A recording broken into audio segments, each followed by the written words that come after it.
your brain on air. The program will begin shortly. Enjoy. Nakikinig ka sa iyong utak sa ere. Magsisimula na ang programa maya-maya lang. Enjoy.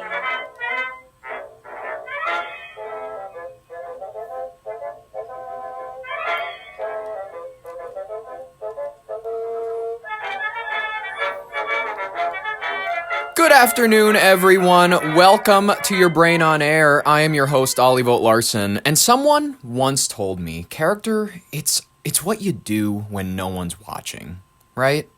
That guy, he beat his wife and is currently in North Dakota State Penitentiary in Bismarck with 2 kids in foster care, but that's besides the point. It was generally pretty good advice. And I like to think about that in days like today. Folks, I hope you're having a wonderful Thursday. I'm having a great one. It's a Friday's Eve. You know what I mean? I love that term for it, a Friday's Eve, ladies and gentlemen. We got a lot of stuff going on in the news. We got a lot of stuff that we can cover, shit in pop culture. First of all, why not let's just start off light. Why not light? Let's have a nice little clip played. Let's set the tone, a nice fun little tone with RFK Jr. Who has the most unhinged eating habits? The president. The president. He eats really bad food, which is McDonald's, and then, candy. And, Diet Coke. I don't know how he's alive, but if you travel with him, you get this idea that he's just pumping himself full of poison all day long. That's thrilling to hear from our health secretary, ladies and gentlemen. I cannot wait. I mean, it's a fun one. That's just a tone setter. You know what I mean? What is the aperitif? I don't know what the little dish is that they serve you. It's not an appetizer. It's like before meal or whatever. That's what I'm serving you here right now. I cannot wait for today's episode. We got a lot of stuff that we're going to cover. We're going to jump into the heated one first. I'm sorry to say it. We're going to jump into the ICE stuff going on in Minneapolis. Whatever, I understand. I fully expect a that's not funny reaction when I crack a few jokes or whatever. I fully expect it to be, I'm going on the Murray show. I can't wait. It's going to be great. Knock. Who's there? It's the police, ma'am. Your son's been hit by a drunk driver. He's dead.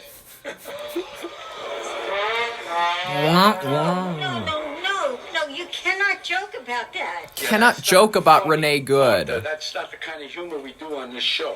Okay. I'm sorry, guys. I'm sorry. I won't joke about a mother of 3, was it? 3? Yeah, all right, something like that. I don't know. Ladies and gentlemen, let's enough of the dilly-dallying. We're already 3 minutes in. Let's just jump into the first story. ICE agent shoots man in the leg in Minneapolis just a week after the fatal shooting of Renee Good, as we all know. Trump, in response, says that he is unafraid to invoke the Insurrection Act in Minnesota. Today marks 1 week since we've lost her. We lost her, ladies and gentlemen.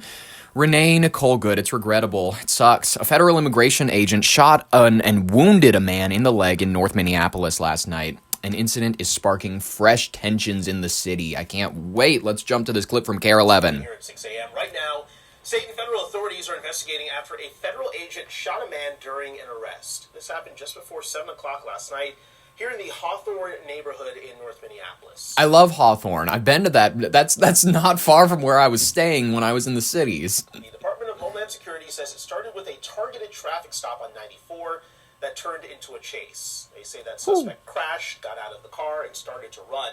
When the officer caught up to him, they say the suspect and 2 other people started attacking the officer, hitting him with a snow shovel and a broom handle, which is when the officer shot the original suspect in the leg. And that led to hours of protesting that at times became very intense. As we mentioned at the top of the show, the officer and the suspect are in the hospital right now. We don't know their conditions. Let's begin our team coverage this morning with Audrey Russo live at the Whipple building in Minneapolis. Audrey, what's the scene like there? What's the scene? Yeah, things are very calm at the Whipple building at this point in the morning. The silliest name for a very serious, for a serious building. The Whipple building. Jesus Christ, you make whipped cream in there? I haven't seen any lines of ICE officers. We haven't seen any demonstrators yet. Very calm. But we're here because this is where the center of most of the protest activity has taken place over the last week and a half. This is the center of ICE's operations as well. They stage here. They keep detainees here. But last night, the protest activity moved to North Minneapolis. Indeed. We're down at Whipple, and we were protesting down at Whipple, and we got wind that there was a shooting up here. Minutes later, that's when I started. We got wind that there was a shooting up here. None of the details, or the fact that he ran from the police and caused a car, whatever, an incursion. Let's just call it that. I love when people I love bleeding heart Minnesotans. Bleeding heart Minnesotans. They're always ready to go protest for somebody, no matter what crime they've committed. Hearing the polices and then the ambulance, and that's when I told my mom something happened down the street. I heard it was going down. I gotta be here for my neighbors. Was this gentleman your neighbor? Back. They haven't let us pass this line. It's war zone out here. America's supposed to be getting better. They're making it worse. It's the people versus them now. Oh my God. Yeah, what you just saw there was taken from several of our crews that were down at that protest. They described getting tear gassed as well. They had to try to move back to safety. Again, though, things are calm here at the Whipple building this morning, but if today is like any of the days of the past week and a half, we expect more protest activity to start up as the morning goes on. Soon enough, ladies and gentlemen. Just hold your breath, because there's more shit coming down the pipeline. According to the Department of Homeland Security, the shooting happened during a targeted traffic stop as a part of the immigration enforcement operation. Officials say that the man, a Venezuelan national, fled on foot after the stop, leading to a struggle with the agent. Two other people then emerged from a nearby apartment and allegedly attacked the officer with a snow shovel and a broom handle. The DHS describes the agent as being ambushed and fearing for his life, prompting him to fire defensive shots that struck the original suspect in the leg. The injured man was taken to the hospital with non-life-threatening injuries. Supposedly, and this is just according to rumors, they may have gotten a photo of this gentleman when he was on the stretcher giving a thumbs up to the camera. So it appears as though, based on some information we're hearing on the ground, I don't know that this was I don't know that he was the most innocent fella? I don't know. Maybe that's a bad way to say it. I don't know that he's the most trustworthy person in this instance. Listen, am I saying that I want them all out? All migrants, green card holders, permanent residents, all of them, just send them out. No, not even close. And if you try to say that, you're dishonest, and I'm sorry, that's not fair. 3 individuals reportedly barricaded themselves inside the apartment afterward. Oh, yeah. You stand up to federal agents, but then you're not brave enough to stand out there and get arrested, which, I mean, that's kind of the energy of a lot of people in Minneapolis. It's a lot of people that are willing to get on Facebook or get on the streets and yell at stuff. But then when they're faced with the consequences of maybe removing a migrant from a federal agent's grasp, which is what some of these crews have been doing, I don't know. Then I guess sometimes a baton is warranted once or twice. This comes exactly 1 week after the high-profile incident, as you all already know. On January 7th, ICE agents, they shot Renee Good. They shot her up, a local woman, during what officials we know describe as an immigration-related encounter. That's their occurrence, their recollection. That event, where agents reportedly were standing in front of the car when she drove forward, ignited widespread protests in the city and across the country. Many people are questioning the use of force amid ongoing federal immigration crackdowns. I want to reference this CARE 11 clip because, listen, it's not just community people getting upset. Listen, there's organizers. They are recommending, and this is fun because I think this is going to solve all of our problems. As we've shown with the blackout economy days where it's don't buy anything from Walmart to really show them or something. All of those things never work. They're very silly. They're we're not going out for 4th of July or something like that. Organizers are recommending participants avoid going to work, school, and shopping in response to federal agents' actions. Let's reference this clip from CARE 11 News. And labor groups say they are planning a day of no working, no school, and no shopping. On January 23rd, the groups say they're encouraging Minnesotans to take part in ICE Out of Minnesota, a day of truth and freedom. The group is attempting to stop all economic activity on that day by avoiding shopping or going to work. They say the planned action is in response to the surge in federal agents across Minnesota. A prominent Minnesota business was also called out by those gathered today. If you're a business here in Minnesota, Target, we're looking at you. You're a homegrown business. And yet we've watched video after video of your own employees. Uh-oh. I've detected something. This woman who's giving this speech appears to have what looks like a... Look at that. Do you see that? It's a collar that would normally be reserved for a priest. Now, I understand that some people might be progressively minded, but then they're not true Christians. Because if you're a person of a specific sect of a religion, you have to abide by all of their rules in order to be considered a member of said religion. Sorry, I'm just holding you to the standards of your own religion. Now, according to every known visage and interpretation of modern Christianity, this is not a confusing topic, except for radically far-leaning, like progressively minded churches. Like, generally speaking, this woman claims to belong to a Lutheran sect or a Protestant sect, whatever. I'm sorry, women can't be priests. Is she a pastor? Does she claim to be a priest or a pastor? Because she's not. She can claim to be, but according to their own religion, the religion this woman claims to practice, Christianity, women have nothing to teach men. That is from doctrine. I'm sorry. Listen, if people get uncomfortable with me holding Christians to account to like, hey, if you're going to live by your book, live by your book. Don't let women become priests. But like, you're a woman priest? Are you really a Christian? You don't seem like a Christian to me. I'm sorry to say it. I'm not that knowledgeable about Christianity, and even I know that they specifically, it's in their doctrine. Women cannot become priests. They have positions of teaching like nuns and whatnot that fit their gender. This is according to their books. This is according to Christian doctrine. I'm not the sexist here. They are. So I'm saying if you really want to claim that you belong to this religion, hey, it's like if you're a Muslim, you got to cover up. Sorry to say it. If you're a woman Muslim and you're out there and you're not covering yourself up looking like a mailbox, you're not a real Muslim. You're not real. It's fake. It's not true. So this woman, she's out here. She's father something. I'm assuming she would be referred to as father because you can't call them mother because that goes against every version of modern Catholic, Lutheran, whatever you want to say teachings. Sorry, Christians, it's just true. That's what your religion says. Women have nothing to teach men. That's what your religion says. Sorry if that hurts your feelings. It's true. Some of them American citizens being snatched from your halls.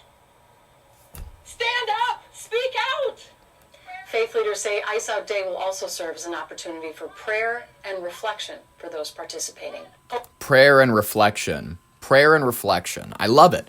I like it. I kind of like it because what I like about, progressively minded people getting into religion is that religion is inherently anti-progressively minded. So you get like these idiot Catholics who will sit here and be like, yeah, I don't know, a woman's right to an abortion, I don't really have an opinion about it or whatever. You got these like half-assed Catholics and it's like, I appreciate that. I appreciate the fact that you're chill about it, but why even be a member of your religion if you're not going to practice? Like, doesn't it feel weird? Doesn't it feel weird to subscribe to it in the first place if it inherently goes against something that you find to be objectionable? Do you really find that to be a religion worth your time? I don't know. Maybe it's just something worth considering. It's just something interesting. And you know what? It's only the fact that they bring up faith leaders. It's the faith leaders that are the ones doing this. Left-minded faith leaders. Like, oh, a woman can suddenly be a priest? Sorry, not true. According to every teaching of modern Christianity, a woman can't be a priest. That's just factually true.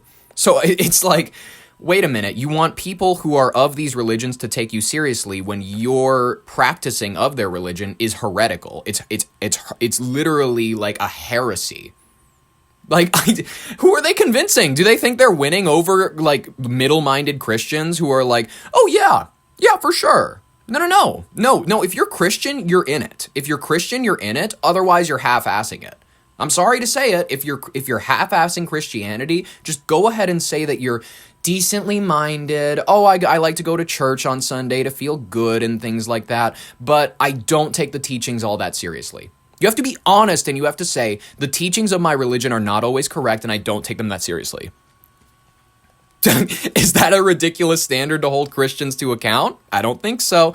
But folks, I get it. A lot of people, they're like, why even focus on the faith leaders and all that stuff? All right, I won't focus on the faith leaders, even though they're the ones that put themselves in the spotlight. That's fine. I have issues with Christianity. I have issues with a lot of religions. But, whatever. I will say this. They don't result in things like Sharia law. So that's definitely one win in their camp. I think we need to be calmed, folks. I don't know about you, but I think we need a calm voice. We need a middle of the road voice. Someone who's going to unite the country. Someone who's going to unite Minnesota. Someone who's going to really quell everybody. Someone like Tim Walz. My fellow Minnesotans, what's happening in Minnesota right now defies belief. News reports simply don't do justice to the level of chaos and disruption and trauma the federal government is raining down upon our communities. 2,000 to 3,000 armed agents of the federal government have been deployed to Minnesota. Armed, masked, undertrained ICE agents are going door to door, ordering people to point out where their neighbors of color live. They're pulling over people indiscriminately, including U.S. citizens, and demanding to see their papers. And at grocery stores, at bus stops, even at our schools, they're breaking windows, dragging pregnant women down the street, just plain grabbing Minnesota. What did that pregnant woman do? I love this. It's completely one-sided, but I love it. He won't be governor next term. It's okay. And shoving them into unmarked vans, kidnapping innocent people with no warning and no due process. Totally agreed. It's bullshit. The way clear. I love that people, they're going to be so confused when they listen to me. They're going to be like, oh, that sounded right wing. But then I'm going to call them thugs and I'm going to say that they've been acting like thugs and that a lot of the times they are the ones escalating the situation. So people will be forced to be like, oh, well, I can't call them right wing. And then they're just kind of like stuck, which is like, I like to do that to people. I like to break them a little bit, which is perfectly fine because guess what? Politics are not as clean as people would like them to be, which is exactly why this show resonates with a lot of people and upsets so many people. It's that politics are not nearly as clean as like, nope, my side got it right. Nope, this side got it wrong. Most of the time, your side is peddling shit and no one wants to admit it. That's just a fact.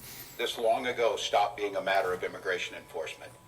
Instead, it's a campaign of organized brutality against the people of Minnesota by our own federal government. I would agree with that. What did we do to warrant the attention? Do we want to talk about the fraud? Do we want to talk about all of the preliminary stuff that has been disrupting your state? No accountability for what may have had the federal government focus in on your state. Last week, that campaign claimed the life of Renee Nicole Good. We've all watched the video. We've all seen what happened. And yet it's not one video. It's actually multiple videos. But a lot of people want it to be one video because in one video, it looks a certain way. Look at all the angles and make up your own mind. He's making a false statement that it's one video. Instead of conducting an impartial investigation so we can hold accountable the officer responsible for Renee's death, the Trump administration is devoting the full power of the federal government to finding an excuse to attack the victim and her family. Just yesterday, 6 federal prosecutors, including the longtime career prosecutor leading the charge to investigate and eliminate fraud in our state's programs, quit their jobs rather than go along with this assault on the United States Constitution. That's not the full reason that he gave for resigning his position. As bad as it's been, Donald Trump intends for it to get worse. This week, he went online to promise that, quote, the day of retribution and reckoning is coming. That's a direct threat against the people of this state who dared to vote against him 3 times and who continue to stand up for freedom with courage and empathy. Go to any diner, you will find more Trump supporters in North Minnesota than you can, I will say this again, shake a wet towel at. And profound grace.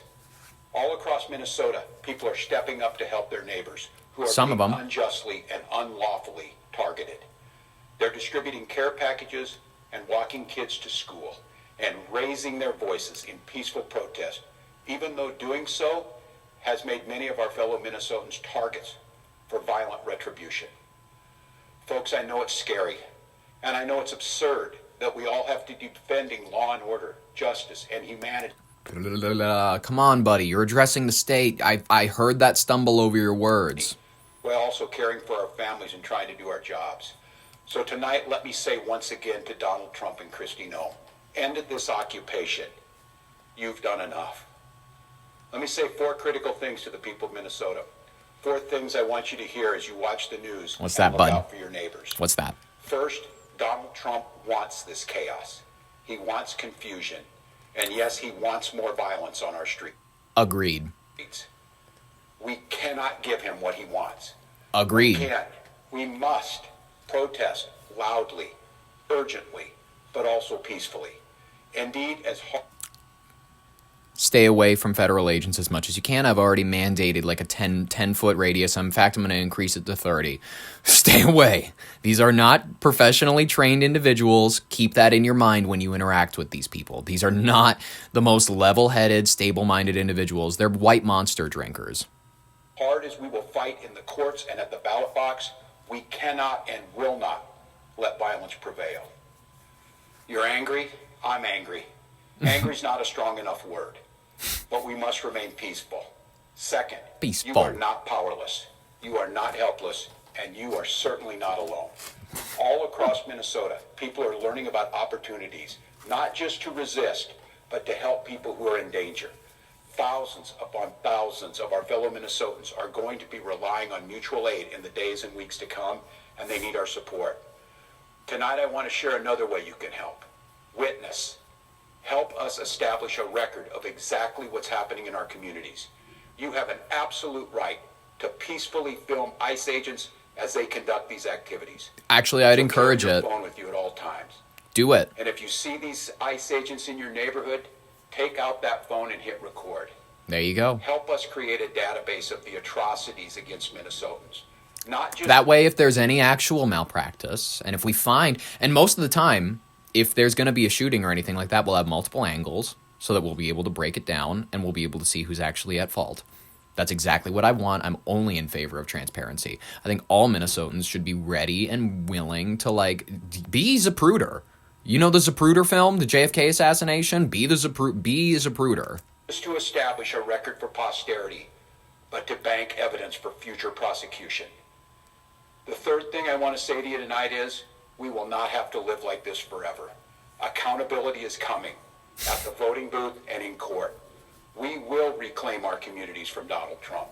We will reestablish a sense of safety for our neighbors. Shows how much power you have that your communities, your governor, but your communities apparently have been claimed by Donald Trump. And we will bring an end to this moment of chaos, confusion, and trauma.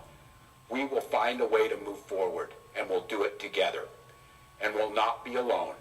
Every day, we are working with business leaders, faith leaders, legal experts, and elected officials from across this country. Faith leaders. They've all seen what Donald Trump is trying to do to our state, and they know their states could be next. And that brings me to the fourth thing I want to say tonight, Minnesota. How incredibly proud I am of the way that you've risen to meet this unbearable moment. But I'm not at all surprised, because this is who we are. Minnesotans believe in the rule of law. Yup. And Minnesotans believe in the dignity of all people. You betcha. We're a place where there's room for everybody. No. There is not. There is not room for everybody. Sorry. We like our lakes. We like our forests. And we don't want to bulldoze them so that we can have like some community living center. Sorry. That like this idea that it's just like, oh, we want it growing forever. Open gates 100% of the time. No. No. Or who you love. Or where you came from. A place where we feed our kids. We take care of our neighbors. Oh, yeah. And we look out for those in the shadows of life. Yes, we do. We're an island of decency in a country being driven towards... We're landlocked, but that's okay. ...cruelty. We will remain an island of decency, of justice, of... We're landlocked, but that's okay. ...of community, of peace. And tonight I come before you simply to ask, don't let anyone take that away from us. Thank you. protect each other, and may God bless the people of Minnesota.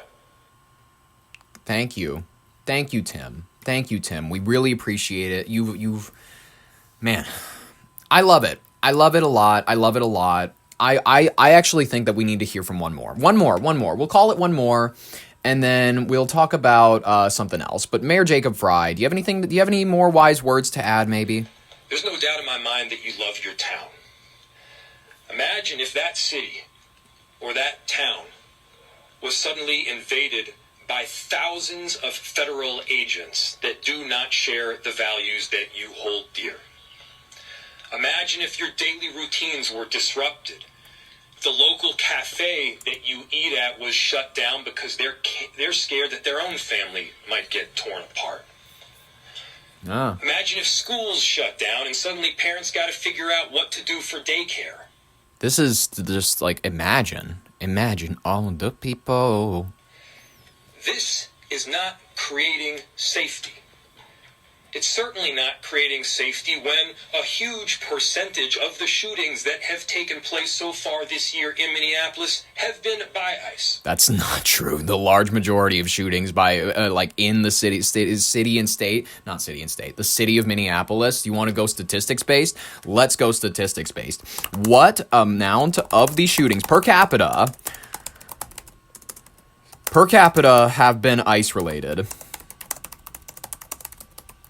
Minneapolis. Let's get statistics. Okay, here we go. According to the Minneapolis Police Department Chief Brian O'Hara on 2026 crime currently. Here we go. According to 4th Precinct numbers. All right, here we go. Minnesota, although it has one of the lowest gun violence rates in the country, 8th, according to it. This is great. This is wonderful. Boom, here we go. One fatal homicide shooting recorded earlier this year. The one time that it happened was with Renee Nicole Good. But as of 2026, so far, there has been a recorded 17 incidents of gun-related violence. 17 incidents across the city so far. So 17, let's do 1 divided by 17, because that's how you get your percentages out. 1 to 17 as a percentage. I have to use Google because I'm shit at math. That's approximately 5.88%. Converted to the decimal, it is 0.058823529.4%. All right. I mean, if that's a majority to Jacob Fry, if that's a large chunk of the shootings and whatnot related to ICE, I guess. Disrupted. The local cafe that you eat at was shut down because they're scared that their own family might get torn apart. Bro, Don Pablo's closed in Detroit Lakes and Fergus Falls because they all took off. That's what happened, is they were like, family-related issues have resulted in us needing to close down for the time being. It's like, because you're all undocumented or something. Like, otherwise, why wouldn't I be able to go get a burrito? This is ridiculous. Imagine if schools shut down and suddenly parents got to figure out what to do for daycare. What's fascinating is you shouldn't have to run unless you're good. Like, if you're good, you shouldn't have to run. That's the better way to phrase it. If you are, like, not guilty of anything, if you're properly documented, if you got all your shit in order, if you're not guilty of something, then you're fine. Then you're good. You might spend a month or two in Alligator Alcatraz, just as we sort out your case. Maybe you get deported to El Salvador. We'll have you back in a couple of years.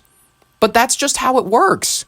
Generally, if you have nothing, if you got all your shit in order, you got nothing to hide for. You got no reason to hide. You're not Anne Frank. This is not creating safety. In fact, I'm calling for it right now. Fergus Falls and Detroit Lakes, Don Pablo's owners, you fucking cowards. You are fucking cowards. Clearly, you're hiding something if you're not willing to keep operating because, ICE is in town all of a sudden. What are you hiding? Are you using slave labor? Are you paying them unfair wages? Do you not want federal operatives to be looking into your workforce? If so, Maybe I don't want you in my town. Maybe I don't want somebody who's taking advantage of illegal labor in my town. Owners of Don Pablo's right now, I hope you're listening to this. Owners of Don Pablo's in Detroit Lakes, Minnesota and Fergus Falls, Minnesota. You're fucking cowards. You're losers. You're pathetic pieces of shit. And until you come out and you are serving empanadas again, I will continue to rail against you because you were clearly doing something that is worth hiding. Otherwise, you wouldn't be hiding. You wouldn't be hiding unless you didn't have something to hide. Just saying. Just saying. It's certainly not creating safety when a huge percentage of the shootings that have taken place so far this year in Minneapolis have been by ICE. So, let's be very clear. I've seen conduct from ICE that is disgusting and is intolerable. Agreed. If it were your city, it would be unacceptable there too. And for anyone that is taking the bait tonight, stop. Stop. Handsome boy's gonna tell you to stop, ladies and gentlemen. I mean, he can have whatever take he wants. I would say, imagine you grew up in Minneapolis, and I'll pose this to him. Because he didn't grow up in Minneapolis. He's an out-of-towner. Imagine he grew up in this city that he cared about so much that got, a bunch of people from the third world that were fraudulent in some instances that came over to the country over protection orders from a civil war that in most instances they're just victims of. Yeah, it's unfortunate, but like, why do they got to come here? You know what I mean? A lot of people that's going through their minds. A lot of people that is their mentality around it. And then imagine you have a mayor that speaks their language at rallies and works harder for them than you. I don't know. I mean, he's trying to ask you to perspective take. I'm asking you to take a little perspective taking. Maybe for the average Minneapolis resident who's going to have to deal with things like this, actually. I'm going to go ahead and I'm going to show this clip where this is just across the street from George Floyd Square. I actually was here recently, last summer. It was a beautiful, I'm just kidding. It was filthy. It looked like a third world country. It was disgusting. There were vagrants all across there was garbage everywhere. Some bus stops were being used as like coat racks. And that's essentially what's going on down here. And by the way, people, when you mention this, they'll bury their head in the sand. They're going to be like, well, that's one area. It's not that bad. It's not that bad. It's not that bad. Like when people are just like trying to protest and sacredize land, like that's not that bad. I know that Renee Good Square is going to be just as pretty. Well, let's look at George Floyd Square. Here's someone driving through George Floyd Square. I'm actually going to leave this clip in the description of today's video because I want everybody to see it.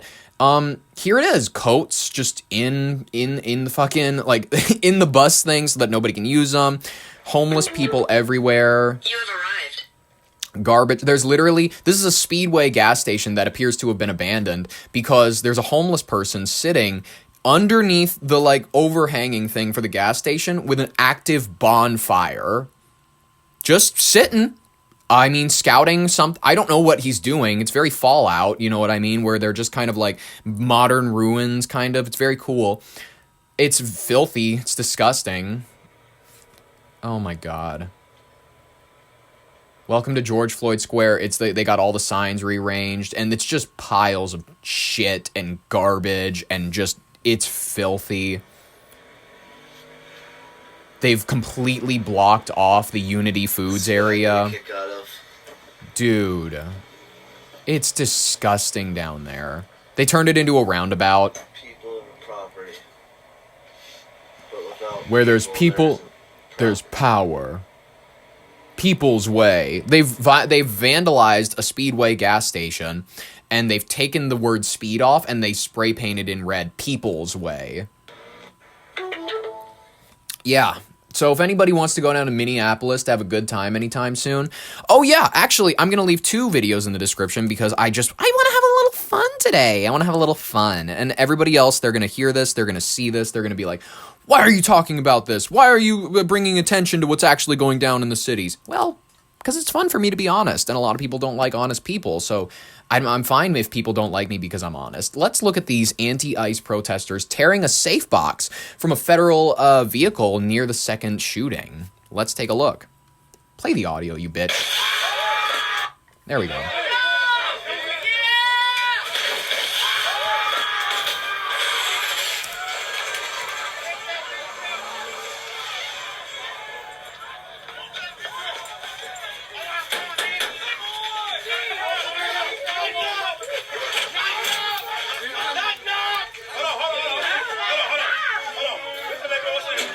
Now they're just stomping on the lockbox.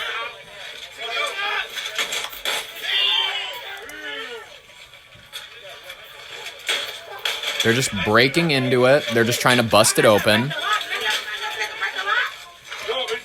They tear it from the vehicle. And they get a screwdriver and they just try to monkey around with it. They just try to like break into it. And it's chill. And it's chill, by the way, you guys. It's, you know what? Minnesota's getting more fun, and if we can keep a little more peaceful, if we can not be tearing lockboxes, if we can avoid tearing people from the arms of federal agents, which unfortunately has been happening, if we can avoid locking arms with our migrant neighbors and going, "Can I see the warrant? Can I see the warrant?" It's not helping, guys. Most of the time, it's not helping. You're making a scene because you want a Twitter moment and you want to get interviewed by, like, I don't know, Greg Gutfield or something. I don't know. I think we should take a break for an ad, ladies and gentlemen. Are you tired of noisy HOA busybodies, judgmental in-laws, or those pesky ICE vans that keep circling your cul-de-sac like disappointed vultures? Introducing Hide Illegal, the premium Patriot-approved concealment solution that's been keeping American backyards beautifully undeported since 2017. Our patented Basement Freedom Suite offers sound-dampening drywall, motion-activated LED, totally normal storage sign, and a gourmet IKEA Poyang chair that doubles as a panic throne for just $4,999, installation not included, cash or unmarked gift cards only. You can get the peace of mind that comes with knowing your new long-term house guest is enjoying the same American dream you are, just quieter. 47% quieter with 100% more vertical. Ladies and gentlemen, are you worried about authenticity? Don't be. Every Hide and Illegal package comes with our exclusive, plausibly deniable starter kit, a fake Home Depot receipt for extra installation, a pre-written script for when the neighbor asks you why your electric bill looks like you're running a small data center, and three, that's right, God Bless America yard signs to plant in your front yard in a suspiciously patriotic triangle around the air vent. It's going to be beautiful. No one's going to see him peeking out. Thousands of satisfied customers are raving. I thought I was just storing lawn equipment. Turns out I was storing the future of the Republic. Order today and get our limited edition, no questions asked welcome mat, because some friendships are built on trust and others are built on knowing when to shut the fuck up. Hide and Illegal, keeping the melting pot simmering, one muffled mariachi playlist at a time. Ladies and gentlemen, I want to stop wasting time. I want to jump into our next story. U.S. bases are on high alert as Iran closes its airspace amid soaring tensions. I mean, if you don't know, the entire economy has collapsed. It's not fun. There's escalating standoff between the United States and Iran. I know people will get mad because it's like, no, it's Iran. It's Iran. It's Iran or Iran. It's however you want to pronounce it. Who cares? Who gives a shit? At the center of this is Al Udeidi Air Base in Qatar, if anybody is familiar with it, the largest U.S. military installation in the Middle East. American forces there were placed on high alert, with some personnel advised to prepare for a possible evacuation or relocation just as a precaution. This move comes after Iranian officials warned that the United States bases could be a target in the region if Washington took military action. This alert was triggered by rising tensions linked to Iran's ongoing crackdown of massive anti-government protests sweeping across the country. President Donald Trump publicly threatened intervention to support protesters. God, I'm like, you know when there's a line below a line and you're getting ready to read it? He's not threatening to kill protesters. Fuck. Saying the United States would act if the violent suppression, including reported killings and executions, continued. That's what I was trying to read. He's vouching to support the protesters because I don't know. He has a keen interest in Iran, apparently, which is, all right. In response, Iran issued a temporary airspace closure late Wednesday into early Thursday, banning most flights through a notice to airmen or NOTAM. This forced airlines to reroute or cancel flights across the region as Iran sits on a key international flight path. Let's just go ahead and let's reference this ABC News clip. Breaking news coming out of Iran. We have learned a short time ago Iran restricting much of its airspace. U.S. troops at the largest U.S. base in the Middle East had been warned to be ready to evacuate. In Qatar, those American forces on alert, and tonight, Iran... This fucking moron just pronounced it Qatar. If you are, listen, and people give me shit. They're like, why do you pronounce the Quran? Because that's how it's pronounced. Dipshit. Sorry that your Americanness prevents you from learning anything outside the bounds of bip bop ba doop dee dee. My accent will never be challenged. All right, cool. If you want to be uncultured and you want to pronounce Qatar as Qatar, feel free. You look like the retard, not me. Taking those steps to shut down its airspace. The situation inside Iran worsening 24 hours after President Trump warned that the U.S. would take, quote, very strong action if Iran began executing jailed protesters. Some of the new images emerging are disturbing tonight. Iranian police were seen storming a hospital on the hunt for injured protesters. Late today in the Oval Office, President Trump and what he says the Iranians are now saying after his demands. The president was asked if U.S. military action is still on the table.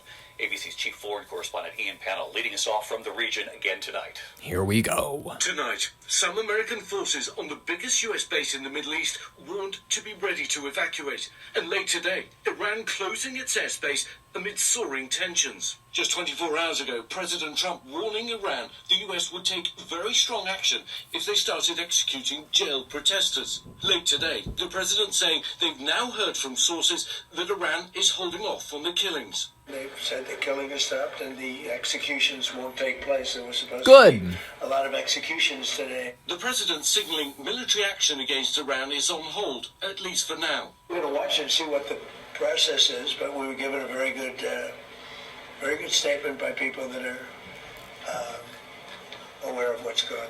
Yeah. We just told no executions. I hope that's true. That's a big thing. But on the ground in Iran, this is the terror ordinary Iranians have faced for almost 3 weeks. Security forces storming a hospital in Ilam, hunting for injured protesters, seen in videos circulating online. More than 2,600 people, unarmed civilians, have been ruthlessly killed, according to human rights activists. This is really like a curious time to be alive. Any time to be alive is a fun one, because you have like, you could be alive and you'd be like, I heard something about like a Nigerian genocide when I was a kid. Every kid has this, and I'm sure that some kids, they're growing up right now watching CNN 10, they're eating crackers, they're doing their usual, they're coming to school, they're not thinking about it, but they're seeing this on like CNN 10 while like Carl Azus needs to make puns for them about this. He's like, I don't know. And publicly today, the regime suggesting it isn't backing down. State TV showing the head of the judiciary appearing to urge fast trials and executions of protesters. 26-year-old Irfan Sultani was one of those set to be executed today, according to his family. He's one of more than 18,000 arrested. Speaking to ABC News, his cousin Samaya saying Irfan always spoke about Iran's freedom.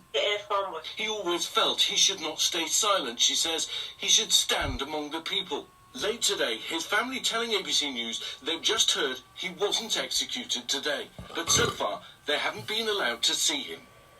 Sucks. David, after all the violence, President Trump saying Iran's promising to stop the killing, but he's also urged Iranians to continue protesting, and few of them are going to trust the regime not to start shooting them again if they do go back onto the streets. Ian Pannell from the region again tonight. Ian, thank you.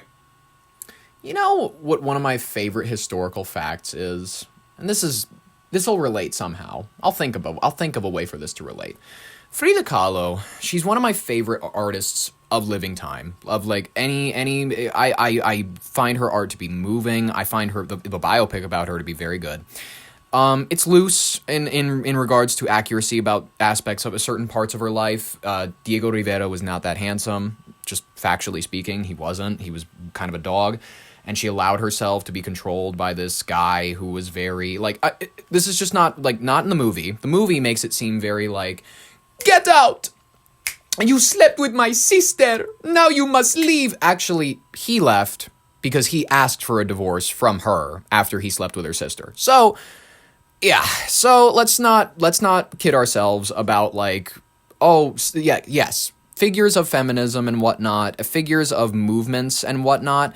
they can still unfortunately be dick whipped. That's a thing. Dick whipping is a thing. Like, a lot of people talk, you remember in the 80s and 90s, people would be like, "You're whipped, man. You're whipped." It was like a way of like giving men shit for just like, I don't know, being nice to their girlfriends or something. Like, "Oh, you're not gonna come fucking to the strip club with us? You're not gonna come fucking bang random ladies? You're whipped, dude." It was a way to bring down men for conforming or whatever to women's wants and whatnot.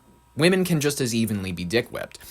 The reason that I suspect that Iran is about to collapse, the reason I suspect that their entire society was kind of doomed from the start, is that I don't think the Islamic Sharia law, like, standard of womanhood, of the standard of like women's power, was like was never going to happen. They had this thing going from essentially the Stone Age where, yeah, daughters, women, wives, all of them, they're kind of second-class citizens. Like, I mean, women get antsy when you bring up the Handmaid's Tale nowadays. They get antsy when you bring up, like, whatever, and it's like, okay, you want to talk about theocracy? You want to talk about women being forced to be second-class citizens? That isn't fake. That's not, like, I know that you think it's fake. You think that it's, like, an allegory. "Oh, man, this is where Christian nationalism is going, man." No, like, that's what Iran and most of the Islamic world has, is the Handmaid's Tale. Women are second-class citizens. They are forced to cover their bodies. They live as servants to men. That is how their culture exists. It's how it has existed. Islam is an inherently, it is a classist system in the sense where men are one, women are below. Women are less than one. They are around the same value as cattle. And this is just a fact. A lot of people, they'll be like, "No, the standards for womanhood are different and whatnot." And I will just say this. No matter what religion you turn towards, there's always going to be a level of misogyny. There's always going to be a level of blame women for our problems. There's always going to be a level of that. There always will. Christianity has it. My issue with Islam, my issue with like the Muslim world in general, is how exacerbated and how women like to claim in patriarchal society that, like, Christian men have created this system where, like, women aren't able to do anything, and that marriage is actually a system of the patriarchy to keep women subservient to men. No, generally speaking, it's actually to protect women, and it's generally to protect the children that come as a product of that union, but whatever, that's okay. If you want to view that as a suppression of women somehow, I guess you can. I find it to be weird. But in my view, if you want to talk about real Handmaid's Tale stuff, you want to talk about real women, rights for you, what? You want to talk about that type of a scenario? It's across the Eastern world. It's everywhere over there. And unfortunately, regrettably, a lot of people are sympathizers to it. Regrettably, a lot of people, they're like, "Oh, it's just passing by me. I as an American who lives in, I don't know, the Midwest, I've never been forced to think about Islam. I've never been forced to think about Muslims. I've never been forced to think about their religion because I go to church every day and eat lutefisk. I go to Catholic Mass. I go to Lutheran, Protestant, whatevers, and that's my world." And most of the time, these people, they just see people coming in and they just see new cultures and they don't bother to learn about said cultures. They don't bother to learn about, oh man, you're coming in with a value system that, literally speaking, would have the women that are in this room covering their bodies and not able to talk unless their husband said that was fine. I'm sorry, that's the exact kind of framework that your religion sets forth for women. They're not leaders. They're not political figures. Malala is a radical left Muslim. A lot of people will go, "No, Malala is an example of modern Islam." No, she's not. She's not a symbol of modern Islam, just the way as any Catholic woman priest is not a symbol of modern Catholicism. They are radical extremes of progressivism that exist within their sects. But let's not get it twisted. The Pope is still the Pope, and the Pope is going to be a man. That's how it is. That's how it always has worked, and that's how it always will work. I've had issues with religions for forever, so you can't say, "Oh, he's signing off on all these things." Iran's culture was never going to survive the 21st century. Islam was never going to survive the 21st century. You cannot have a world as interconnected with technology, books, research, organization groups, ideas of Westernism and liberalism, the ideas of liberation. You can't exist in a world where that type of information is so accessible. It's literally at your fingertips nowadays, and women will still just take whatever is handed to them. It's not going to happen. It's not going to happen because you're seeing these groups rising up. You're seeing these people contending with theocratic government structures. That's why Iran is falling right now. Sure, they've had economy issues, but the grand issue that nobody wants to point out and the enemy that no one wants to just be brave enough to point at and list is radical Muslims and Islam. No one is brave enough to say it, so I will be. Radical Islam and Muslim culture in general is a threat to Western society, it's a threat to modern feminism, and it is a threat to modern women. And if you are not brave enough of a liberal to admit that, you are just as cowardly and as loserish as all of the people that made Gilead happen. Oh, Gilead, the place that used to be America. We're all 23-year-old feminists, and we get real feminism. America sucks because, whatever, we haven't had a woman president yet. Sure, yes. You're radically oppressed. Yes. You are radically oppressed. All right, sure. All right, folks. I want my message to be clear here. This is encouraging people to have a sense of don't let society be like, "Oh, man, we're so suppressed." Really, you're not. You're not. I understand. Women couldn't own a credit card until the year 1974. Ozzy Osbourne said it was a good law. Do I agree with him? No. But I'm saying is you're equal now. You're equal now. And we have a society that treats you equally now. And we have a society, actually, that is ignoring the other half of the population so much so that they are not even ignoring. It's just that they're not focusing on them. And men are so bad at that. They're so bad at not being the center of attention that the moment they think that women are actually moving forward in the world, they're like, oh, we have to start taking SSRIs and shooting up schools. Like, no, God damn it, men. Just because women are moving upward in the world, that doesn't mean that you have to be fucking useless. It means that you can still be out there doing cool shit. Listen, I hate the narrative around the idea that, because women are out there doing jobs more, because the culture's shifted so much, that means men are oppressed. No, not necessarily. I agree that if there's a structure that prefers women over men, sure, you can argue that that's a structure that has certain levels of misandry in it, but that, at the level of the government's run by women, the government's run by men. No one group anymore. You can't point at WASPs and say they're 100% in control all the time now. And if you don't know what a WASP is when I say WASP, I don't know that you are the most politically informed person, nor really in the place to be commenting on politics at all. I'm going to be honest. That's maybe a hot take. If I say WASP and your first reaction is to go huh? I don't know. Maybe that's just a sign that whatever. It's a sign of where we are as a culture that a lot of people have forgotten what the term WASP means. White Anglo-Saxon Protestants. White Anglo-Saxon Protestants. Learn it. It's a historically dominant, privileged, influential group in American society. You don't need me to tell you that. Whatever. Let's jump into the rapid fire section of today's headlines, folks.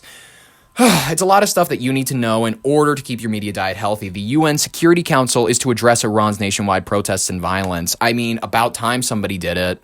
We can't just have me and the UN calling these people out. The United Nations Security Council will meet today at the United States' request to discuss Iran's deadly protests after Tehran's crackdown, killing thousands, and detained tens of thousands more. Global pressure is mounting as the U.S. and allies weigh diplomatic and sanctions responses. I mean, cool. The U.S. is to suspend immigrant visa processing for 75 nations. Whew!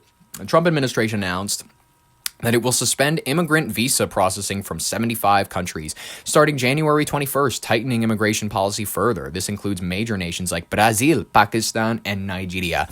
Critics argue that it could change targets. This change could target legal immigrants and may face legal challenges. Probably. Geopolitical tensions are also rising over Greenland's sovereignty debate. The European NATO allies responded to increased U.S. interest in Greenland, with Denmark insisting the territory is not for sale, and hosting allied diplomats to deter outside influence. Poland is refusing to commit troops, warning of catastrophic consequences if the U.S. sought military control. Well, I will say this. If we take it, it will be more so a win in the Arctic theater than it will be a loss, and it's going to be something where we look at maybe Andrew Johnson, how he acclaimed the territory of Alaska, where, yeah, he was right after Abraham Lincoln, he was impeached, the first president ever impeached, actually, but inarguably, we do love our Alaskans, we do love our Alaskan neighbors, they give us people like Sarah Palin, so maybe we can thank the 17th president for that one. I think... Ooh, that's a weird way history rhyming. The 17th president got us Alaska. The 47th would get us Greenland. That's kind of a weird, interesting moment. I mean, it would definitely be a grab in the Arctic theater. Russia, certainly, they would have a lot less areas for their nuclear submarines to go undetected. Pretty great in that regards. I would say that maybe the worst thing going for the United States in these negotiations is just how contentious it's making everybody. They're like, you can't take it by military force. I don't think we should ever try to take it by military force. I think we should try to get the people of Greenland to realize they would like McDonald's. That's what I think we should try to convince them of.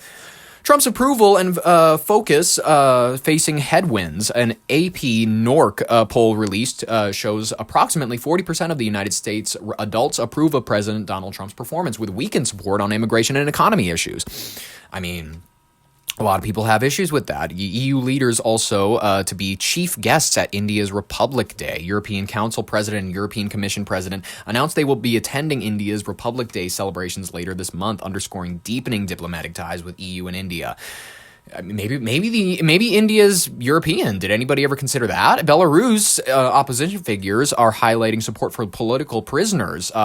Sviatlana Tihanovskaya, God, these Russian names. They're Belarusian, sorry. Publicly thanked volunteers aiding political prisoners in Warsaw, drawing international attention to ongoing repression in Belarus. I imagine they're going to kick their leader out in a matter of a few years. If you're not familiar with Belarus, they're what's it called? They're an authoritarian regime. Their current leader is Alexander Lukashenko. He is, generally speaking, you look at him and you see Mr. Potato Head, which is very fun. It's very silly. He is grooming currently his child, I believe, to be his successor, Nikolai Lukashenko. He's routinely seen at him with at gatherings, get-togethers, all these sorts of things. It's one of those things where you go, oh, he's grooming his son to become the next version. All right. Whatever. Maybe if they manage to have a solid vote, all of the Belarusian votes are allegedly, fraudulent. They've all swinged greatly towards the authoritarian regime.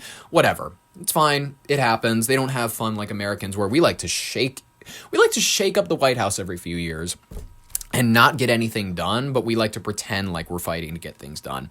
California homelessness politics looms as the 2028 campaign is ensuing, folks. I mean, it's coming. Opinions are coming on over the Governor Gavin Newsom's handling of California's homelessness crisis, and it could be politically liability if he sees higher office as his next future. He's reflecting on how domestic, not diplomatic, policy issues are sharpening national political narratives around him. He's getting nervous around it. Whatever, it happens. He'll be fine. He'll be all right at the end of this. Don't worry about it. There's a recall apparently for something related to cheese. Tell us about it, ABC News. Consumer alert: a cheese recall over listeria concerns. The recall has now been upgraded to the FDA's highest risk category. The 20-state recall affecting Pecorino Romano now reclassified to Class 1, which means it's potentially deadly. Who's eating Pecorino Romano? The FDA says the designation signals the cheese could cause, quote, serious adverse health consequences or death. The cheese was sold under the Embriola, Members Mark, Locatelli, and Boar's Head brands. We have much more on our website. Well, sucks, dude. Oh, we got Arnold Poindexter, Timothy Busfield. He's facing more child sex abuse accusations. Does anybody want to hear about that? Sure you do. Let's play a clip.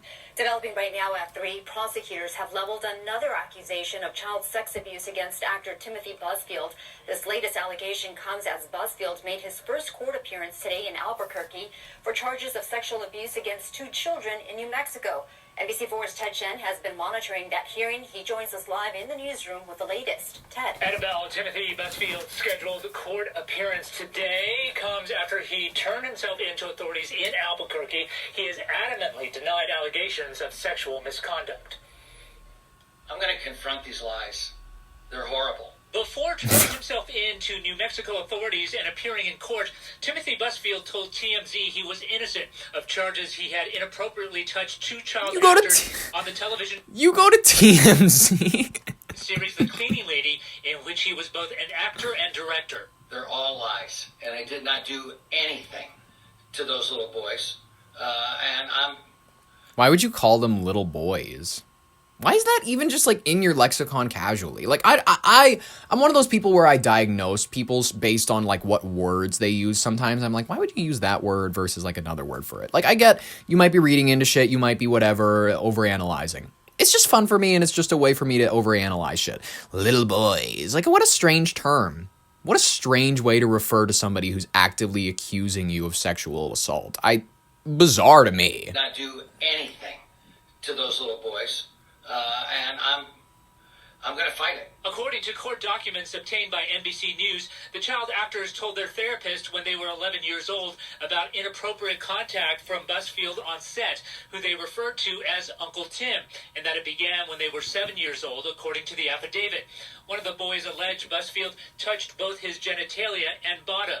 The affidavit alleges the behavior went on for almost 2 years. Legal analyst Royal Oakes on the challenges prosecutors face. First, you look at delay. Was there an extreme delay in reporting? Secondly, have the stories that kids have been telling been consistent from month to month, year to year? And finally, is there a motivation? Was there a feud? Are they looking for a payday? All of these things have to be sorted out. Busfield's lawyer says his client did nothing wrong. Busfield's wife, actress Melissa Gilbert, told NBC News she stands with and supports her husband. Little House on the Prairie. And I'm going to be exonerated. I know I am, because this is all so wrong. In court documents filed today, prosecutors also allege that Busfield inappropriately touched and kissed a 16-year-old girl several years ago at an audition in Sacramento. Busfield's lawyer has not yet responded to our request for comment on that allegation. Live in the newsroom, I'm Ted Chen, NBC4 News. Annabelle, back to you. All right. It sucks that Laura Ingalls had to go on and marry a creep like that. She's the second daughter, right? Charles Ingalls, the children, all that. I'm trying to remember my Little House. Let me look it up. Little House on the Prairie knowledge.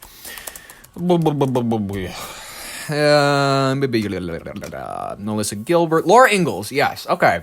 I got that right. God, Michael Landon, you were so handsome. I miss you. All right. Folks, we got one more story that we're going to cover, and then I will excuse you all for the day. It's something I want to inform us all about, something I want to keep on the brain a little bit. Actually, on the brain is a very adept, very good term for this because it involves something called organoid intelligence. What is that? What is organoid intelligence? What are the morals around it? What do you need to know about this new emerging platform of possible human misery or development? Organic intelligence, folks, it's an emerging according to this, it's emerging interdisciplinary field. This is like very big words. I'm getting real here. It combines biology, neuroscience, and computer science to develop biocomputing systems using brain organoids. You might be wondering to yourself, what is a brain organoid? Apparently, these are 3-dimensional, lab-grown clusters of human brain cells derived from stem cells.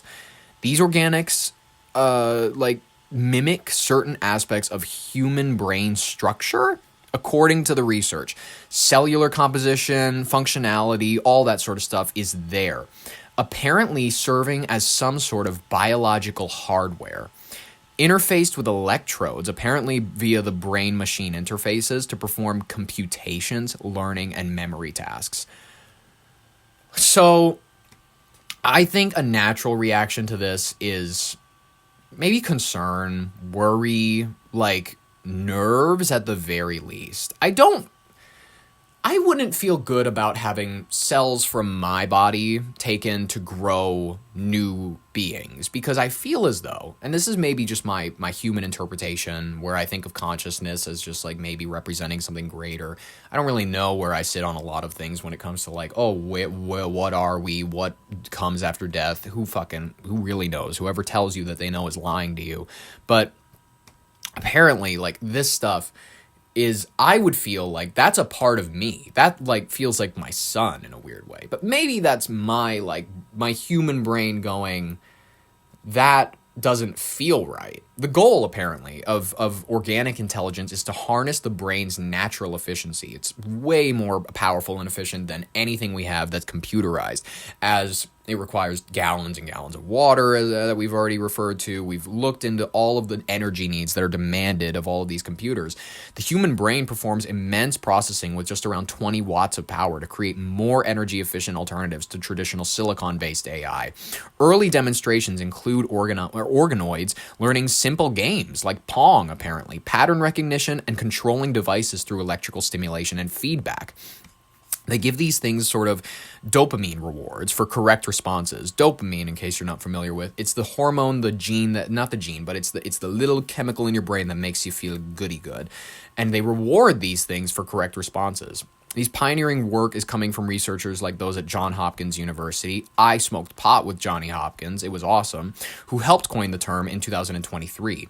Companies like Cortical Labs and Final Spark are also delving into this technology. Apparently, here is how some of these brain organoids are used in research. There's like them using these little neurons and clusters connected to electrode arrays for stimulation and recording. They will use these things to pilot little robots. They look like the cookie robots from Despicable Me 2. They'll just prance around with these little they're like spider bodies, but they're human bodies not human bodies, human brains, brain-like things in these devices. This is so out there and weird for a lot of people. I would understand hearing this story and being like, what? Apparently, current brain organoids, according to a lot of research, you might be thinking to yourself, are these things, how much can they think? What do they think? Do they have like the ability to think and perceive and whatever like us? Well, apparently they are not intelligent enough, but I will say lively enough to where they have been shown to grow eyes. And a lot of people will be unnerved by this, but there is an image that you can look up. I will put, maybe I can put it in the description for you. I don't know how to put it whatever, but there is the images of these little brain cell things with two little black dots that are forming. And apparently they're able to capture white light and they're able to process it to some extent. But okay, I hear that and I go, whoa. That sounds like sentience to me. According to scientists, I don't need to worry. Currently, brain organoids are far from sentient. They lack key features required for consciousness or subjective experience, such as functioning brain stems, sensory organs, embodiment, interacting with the environment around you, sleep-wake cycles, integrated sensory motor loops, all the things that make humans humans.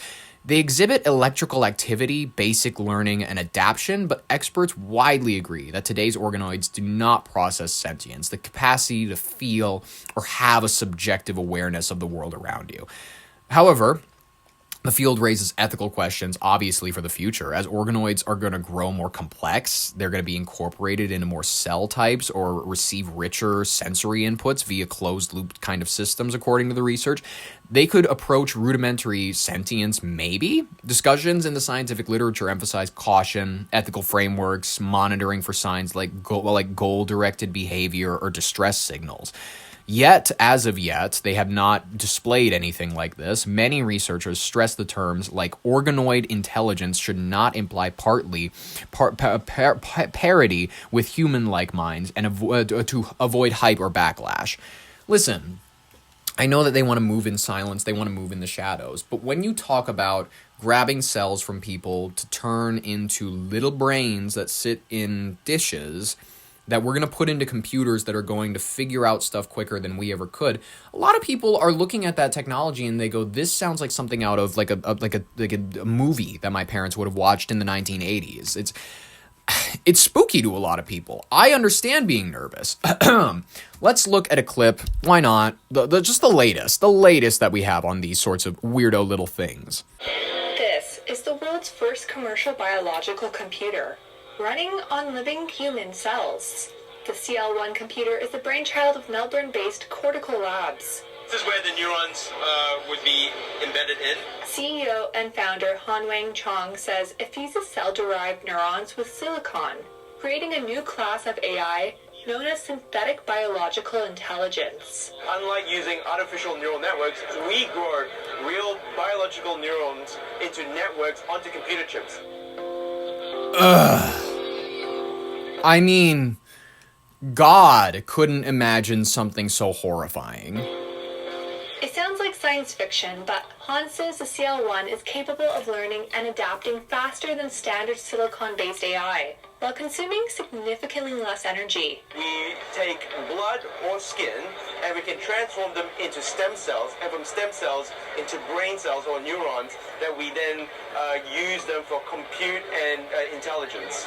Han says the neurons grow on silicon chip with tiny electrical contacts connecting them to the digital hardware. And it's equipped with an artificial life support system to keep the cells healthy. You need a life support. Can you imagine needing to take your microchip out and go like, oh, wait a minute, I got to put it in like the light so that it can get vitamin D. This is... what? Pumps like the heart, waste feeding reservoirs, filtration units like... How does it produce waste? It doesn't have a system for what? The kidneys, and we have a gas mixer to take carbon dioxide, oxygen, and nitrogen. Han says the CL1 could revolutionize drug testing and personalized medicine. With this kind of technology, we potentially could grow neurons taken from patients with, say, dementia or with epilepsy, and test compounds and drugs that would then be personalized and tailored to that patient. Thank you, God. Thank you, God. And God rest her soul, my grandmother, she was unfortunately a victim to Alzheimer's. I am thanking the Lord, though, that she will not be a victim of like this medical Frankensteinery.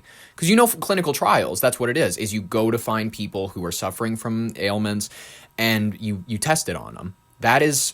I would never sign off on this. I wouldn't have this tested on a dog.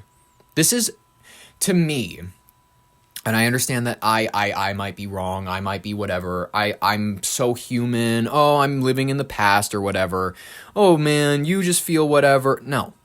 I'm not in favor of like the human interfacing with technology angle that a lot of people are just kind of more comfortable with nowadays. It makes me uneasy. I don't know why everybody's kind of excited to transcend their human forms. It's not exciting for me because that's where we all know this is going to. It's going to like consciousness internet. It's going to like you're able to download feelings to you. Like all we know where this is heading. Literally like a mind internet one day. But Han believes the CL1's potential doesn't end there, saying it could usher in a new age of AI. In the short term is we can use it for life sciences, for personalized medicine, for drug discovery and development. But the longer term vision of the company here is to pioneer a new form of computing, where we can actually use these neurons that can process information with much quicker speed, with much less data, and with much more energy efficiency, so that we can get to intelligence, but without the significant cost associated with it.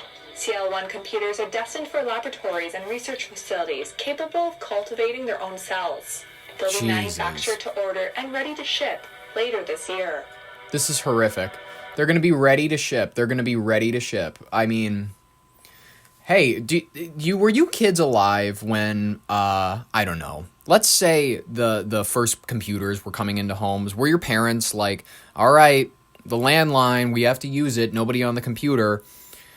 Did you imagine that we would ever come to the place where like we could grab a piece of your grandma's blood, maybe work it a little bit with some magic? Literally, this is like magic that we're dealing with here.